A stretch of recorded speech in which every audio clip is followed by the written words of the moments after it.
Hola mis amigos, me da mucho gusto saludarles de nueva cuenta. Soy Esther Quintana. Hoy vamos a hablar de un tema por demás interesante. Un tema que tiene que ver con el poder público, con los contrapesos a los que necesariamente tiene que estar sujeto este ejercicio tan importante. Pero antes, permítame recordar un libro que se denomina El Sistema Político Mexicano y que se publicó por primera vez en el año de 1972. Esta obra fue escrita por don Daniel Cosío Villegas, un mexicano distinguido, pensador, ilustre pensador. Desde mi punto de vista, lo leí hace muchos años el libro y de vez en cuando lo hojeo, es el mejor conocedor precisamente de este sistema que todavía está vivo, que no se ha ido, que sigue vigente. Lo que señalaba don Daniel, entre muchas otras cosas, muchos otros aspectos, era porque fue el que mejor diseccionó el estilo de hacer política del partido, pues que lo hizo durante prácticamente 70 años de manera hegemónica, el Partido Revolucionario Institucional. Y decía don Daniel que un día este partido iba a perder las elecciones, iba a perder el poder, pero que eso no iba a solventar la realidad de nuestro país, porque a través de estas largas décadas se había desarrollado una cultura, una forma de pensar, una forma de ver, una forma de percibir el ejercicio del poder público.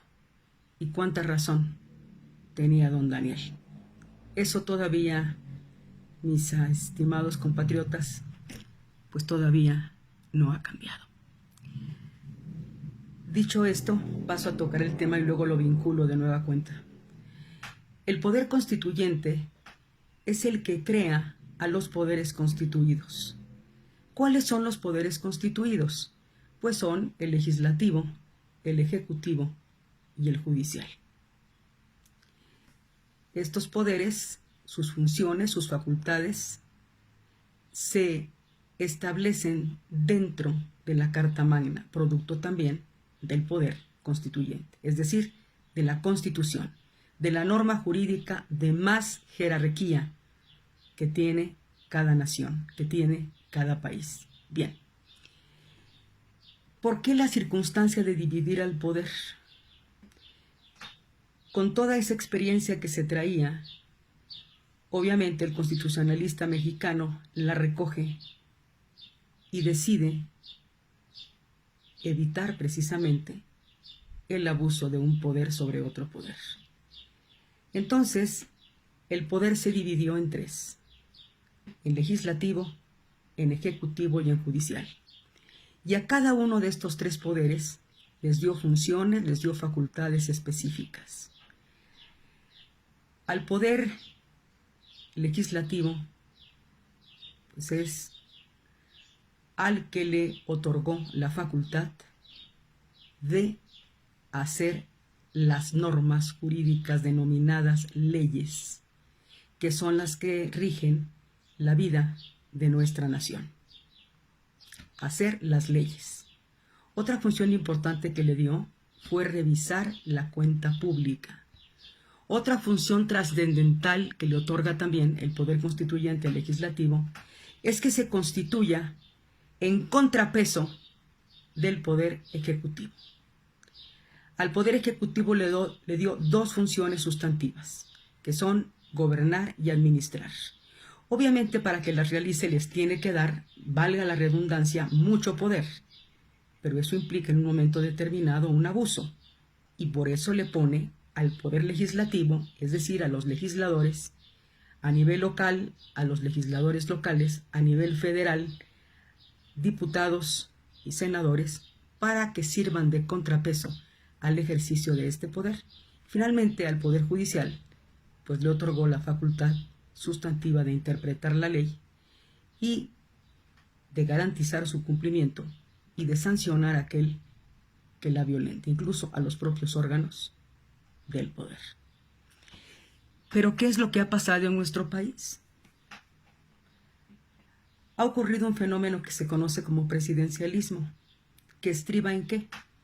En la preeminencia del poder ejecutivo sobre el poder legislativo. Y lo hemos visto a lo largo de muchas décadas. No es una novedad. No obstante, las facultades que formalmente le corresponden a uno y otro poder, es decir, las que están en la Constitución, infortunadamente, ese equilibrio que mandató el poder constituyente no se ha dado en nuestro país y ha dado lugar a un fenómeno del que ya señalaba yo, que se denomina presidencialismo, es decir, la preeminencia del poder ejecutivo sobre el poder legislativo.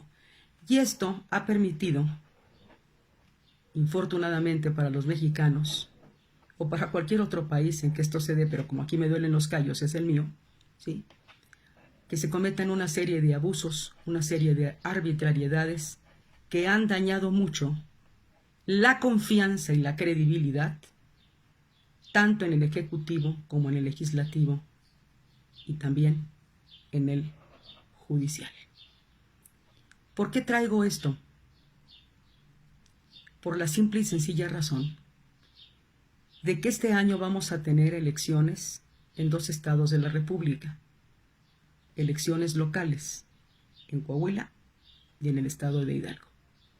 Y el año que entra, el 2021, vamos a tener también renovación de la Cámara de Diputados del Poder Legislativo Federal. Se renovarán también un número importante de gubernaturas y habrá elecciones en varios estados de nuestro país, tanto de alcaldías, Coahuila entre otros, ¿sí?, como renovación de congresos locales.